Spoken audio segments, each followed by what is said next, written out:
No fancy intros, no bad language. Let's just review it. Oh, I'll do my intro right there or something. Whatever. This is a Ferris. This is a Ferris IS3200Z 72-inch. This is going to be a great machine if you are cutting large properties. Anything 2-3 acres or more, even an acre, you can get away with this if you just want to do it quick. But really, this machine is for large pieces of property.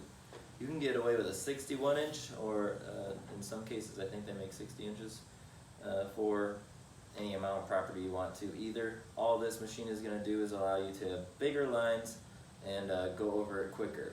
So you save yourself about 61, I don't know, take 72, find out 61, 10, so 11 inches.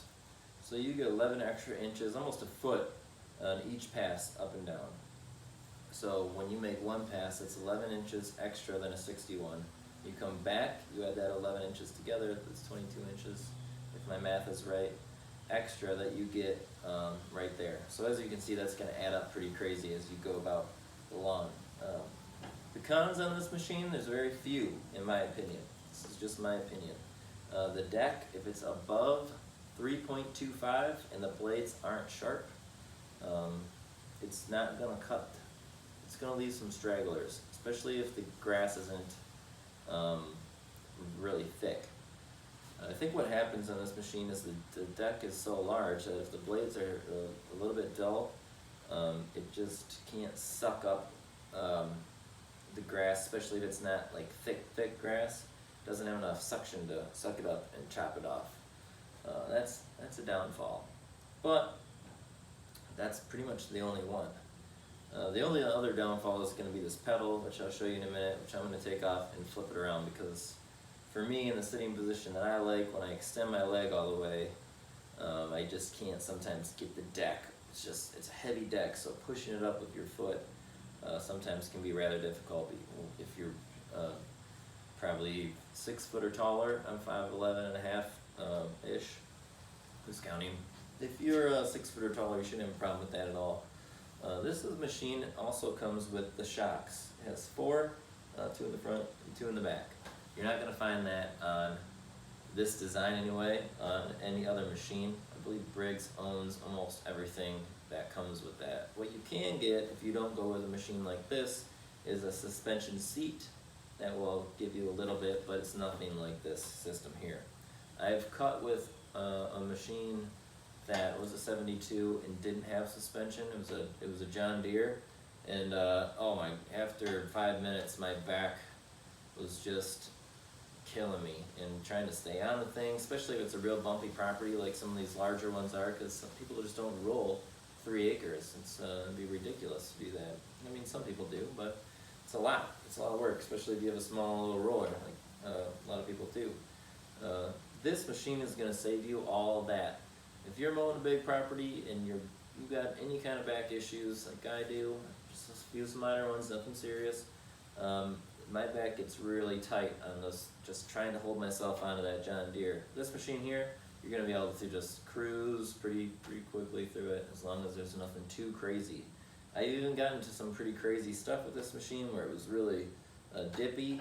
Obviously the cut's not that great, but the smoother it is, the better the cut is, obviously, and this machine handles bumps like just phenomenally. You wouldn't believe it.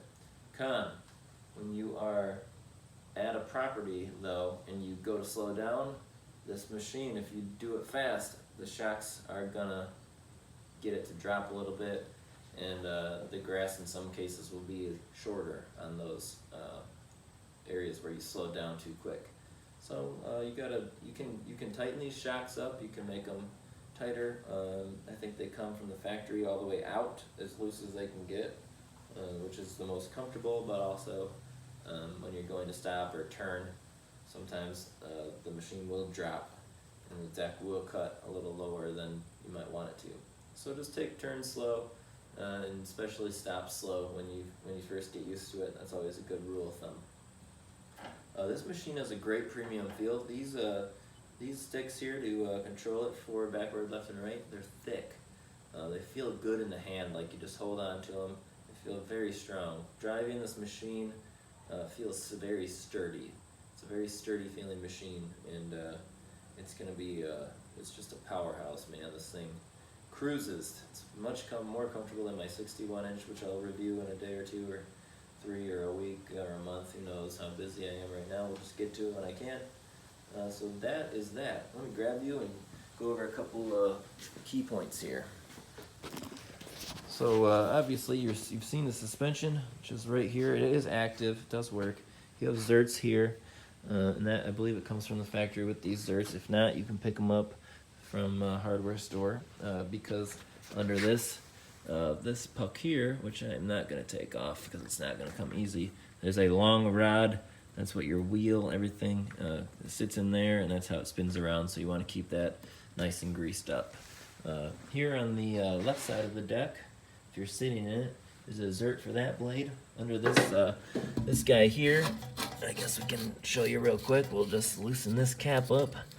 If it wants to come off, which it might not, because a lot of times what happens with these things, yeah, it's gonna come off. Dirt, you gotta check these, man. You gotta blow these out, keep them clean, because a lot of times what happens is, you can see dirt and, God, there's bugs. Dirt and grass and stuff will get inside there.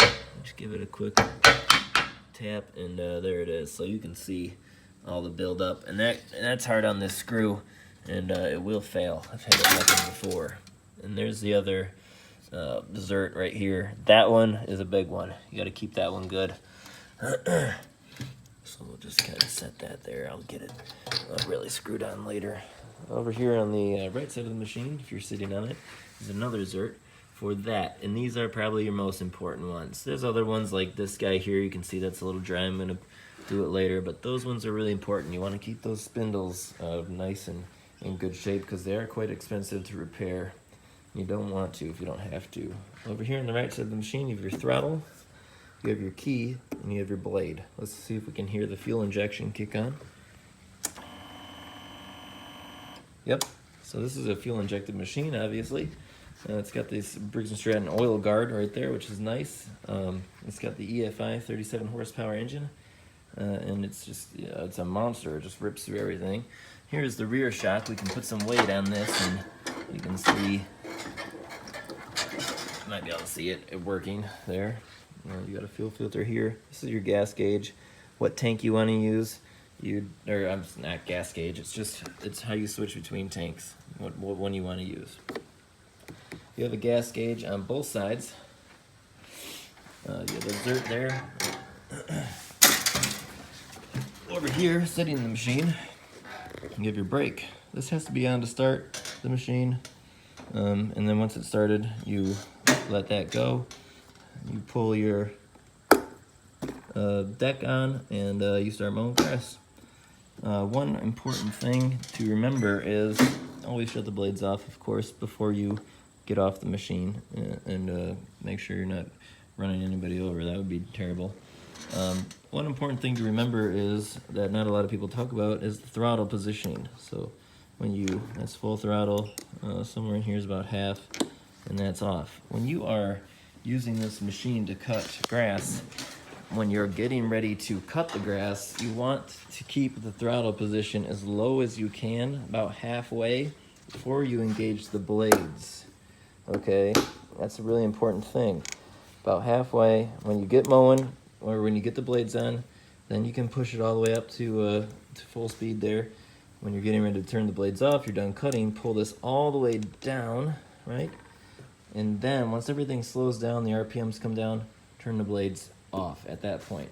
Because what ends up happening is you got a clutch back here, under here, right there. You can see that the blade, or the belt, goes on.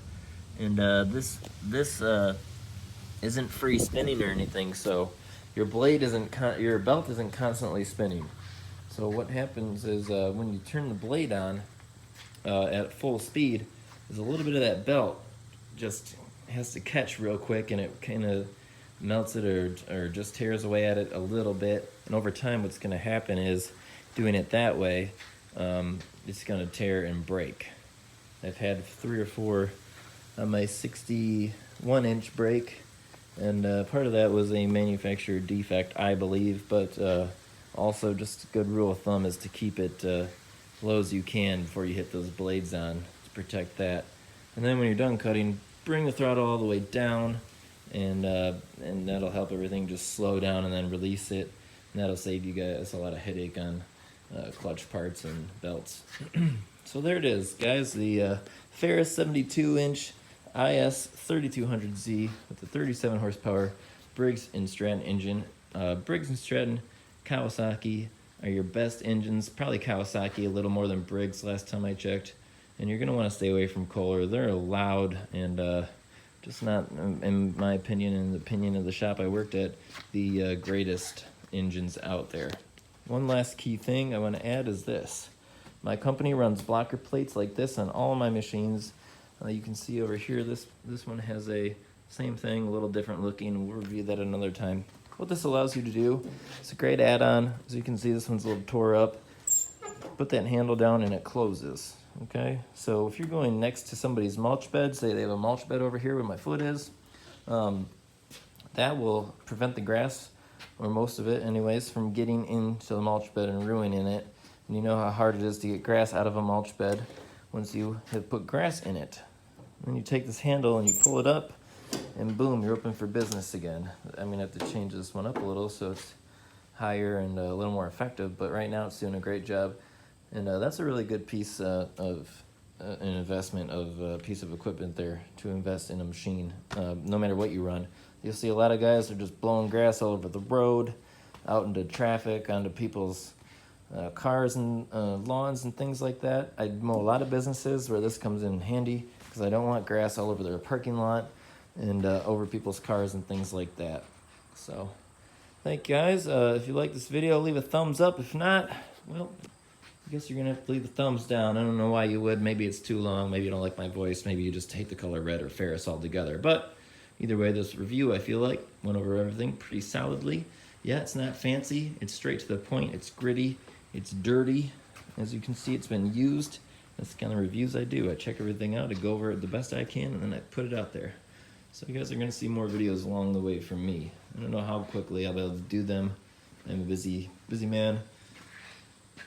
And that's it for today. So again, thank you very much. This is Average Josh, a little bit better than the Average Joe's, signing off.